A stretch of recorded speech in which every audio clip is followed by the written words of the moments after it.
In the bustling city of Lagos, where the rhythms of life and commerce intertwine seamlessly, there lived a man named Adeyemi. Known for his immense wealth and towering influence, Adeyemi had everything one could dream of. He owned expansive estates, luxurious cars, and a thriving business empire that spanned continents. Yet, despite his material abundance, his heart ached with an emptiness that no amount of wealth could fill. Adeyemi was a man who, from a young age, had been taught the value of hard work and perseverance. His father, a self-made businessman, had instilled in him the principles of diligence and integrity. However, along with these values came an expectation to build and sustain the family's legacy of affluence. Adeyemi had fulfilled his father's dreams and more, but in doing so, he had sacrificed his own desire for genuine human connection. As he sat in his grandiose office, high above the vibrant streets of Lagos, Adeyemi often found himself gazing out of the floor-to-ceiling windows, pondering the meaning of his success. He saw the city's diverse populace, each individual living their life, their struggles, and their joys. Amidst this sea of humanity, he felt profoundly alone. The friendships he had were superficial, forged in the crucible of business interest rather than emotional bonds. The women he dated were more attracted to his wealth than his character, leaving him skeptical of their intentions. One evening, after attending yet another glitzy social event where he felt more like a trophy than a person, Adeyemi made a decision. He longed for a love that was pure and unaffected by his status. Inspired by the stories his grandmother used to tell him about ancient African kings who disguised themselves as commoners to find true love, he decided to undertake a bold experiment. He would live among the common people, disguising his true identity, to find a woman who would love him for who he truly was. Adeyemi spent the next few weeks meticulously planning his transformation. He consulted his trusted aide, Kola, who had been with him since the early days of his career. Kola, initially shocked by Adeyemi's plan, eventually supported his boss, understanding the depth of his longing. "Are you sure about this, sir?" Kola asked, concern etched on his face. "Yes, Kola," Adeyemi replied with determination. "This is the only way I can find what I'm looking for." With Kola's help, Adeyemi secured a modest apartment in a humble neighborhood on the outskirts of Lagos. He traded his designer suits for simple, worn-out clothes and learned to navigate the daily routines of the common man.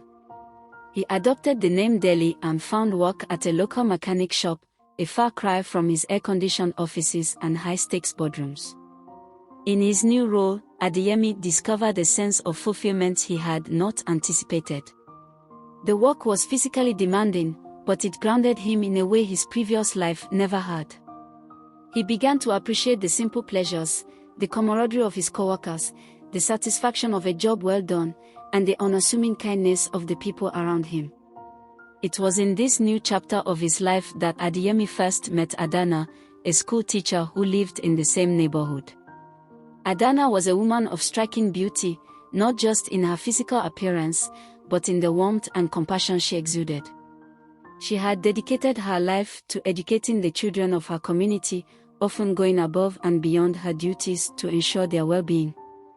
Her laughter was infectious, and her spirit unbreakable, even in the face of adversity. Their paths crossed one afternoon when Adeyemi's bicycle broke down on his way home from the mechanic shop. Adanna, seeing him struggle with the chain, approached with a friendly smile. "Need some help?" she asked, her voice gentle yet confident. Adeyemi looked up, surprised by her offer. "I could use an extra hand, if you don't mind," he replied, trying to hide his embarrassment. Together, they managed to fix the bicycle, and as they walked, they chatted about their lives and aspirations. Adeyemi found himself captivated by Adanna's passion for teaching and her dreams of opening a school for underprivileged children. Adanna, in turn, was drawn to Delhi's, Adeyemi's assumed identity, humility and the genuine interest he showed in her stories. Over the next few weeks, their friendship blossomed. They would often meet at the local park after work, sharing stories and dreams as they watched the sun set over the bustling city. Adeyemi, now Delhi, found himself falling deeply in love with Adanna. Her kindness, resilience, and unyielding spirit touched his heart in ways he had never experienced before. One evening, as they sat on a bench overlooking the park, Adanna spoke of her childhood. She had grown up in a small village, raised by her grandmother who had instilled in her the values of compassion and education. Despite their poverty, her grandmother had always found ways to help others, a legacy Adanna was determined to continue. "Sometimes I wonder," Adanna said softly, "if I'll ever be able to achieve my dream. It feels so far away." Adeyemi took her hand, his heart swelling with admiration. "You will, Adanna. You have the strength and the spirit to make it happen. I believe in you." Adanna smiled, her eyes glistening with unshed tears. "Thank you, Delhi. Your belief means more to me than you know." As their bond deepened, Adeyemi's internal struggle grew. He knew that he needed to tell Adanna the truth about his identity, but he feared her reaction. Would she feel betrayed? Would she still love him knowing he was not the poor mechanic she thought he was? The moment of truth came one rainy afternoon.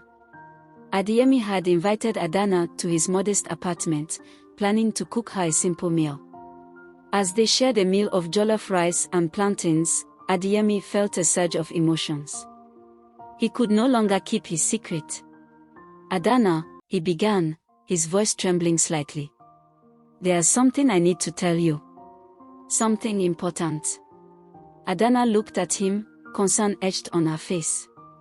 "What is it, Delhi?" Taking a deep breath, Adeyemi explained everything: his true identity, his wealth, and his reason for disguising himself. He spoke of his longing for genuine love and his fear of being loved for his money rather than for who he was. Adanna listened in stunned silence, her eyes wide with shock. When Adeyemi finished, she stood up, tears streaming down her face. "How could you lie to me, Delhi, Adeyemi?" she said, her voice breaking. "I trusted you. I shared my dreams with you." Adeyemi stood as well, reaching out to her. "I'm so sorry, Adanna. I never meant to hurt you. I just wanted to find someone who loved me for me, not for my money." Adanna shook her head, stepping back. "I need time to think, Adeyemi. This is too much." With that, she left his apartment, leaving Adeyemi standing there, his heart shattered. The days that followed were the longest of Adeyemi's life. He continued working at the mechanic shop, his usual enthusiasm replaced by a heavy heart. He missed Adanna terribly, and the fear of losing her forever gnawed at him. Then, one afternoon, as he was fixing a car, he heard a familiar voice behind him. "Delhi, Adeyemi," Adanna said, her tone softer than before. Adeyemi turned to see her standing there, her expression a mixture of hurt and love. He wiped his hands on a rag and walked over to her, his heart pounding. "Adanna," he began, but she held up a hand to stop him. "I've been thinking a lot," she said. "About you, about us. What you did was wrong, and it hurt me. But I also understand why you did it. You were searching for something real, something true." Adeyemi nodded, his eyes filled with remorse. "I'm so sorry, Adanna. I never wanted to deceive you. I love you more than anything, and I couldn't bear the thought of losing you." Adanna looked into his eyes, her own filled with unshed tears. "I love you too, Adeyemi. And I believe in forgiveness. I believe in second chances." A wave of relief and joy washed over Adeyemi as he embraced Adanna, holding her close. "Thank you, Adanna. I promise I will never lie to you again. I will spend my life making it up to you and supporting your dreams." Together, they began a new chapter in their lives.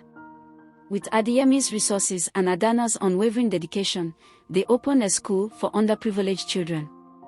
The school became a beacon of hope in the community, providing education and opportunities for countless children. Adanna's dream had become a reality, and Adeyemi found a love that was pure and true.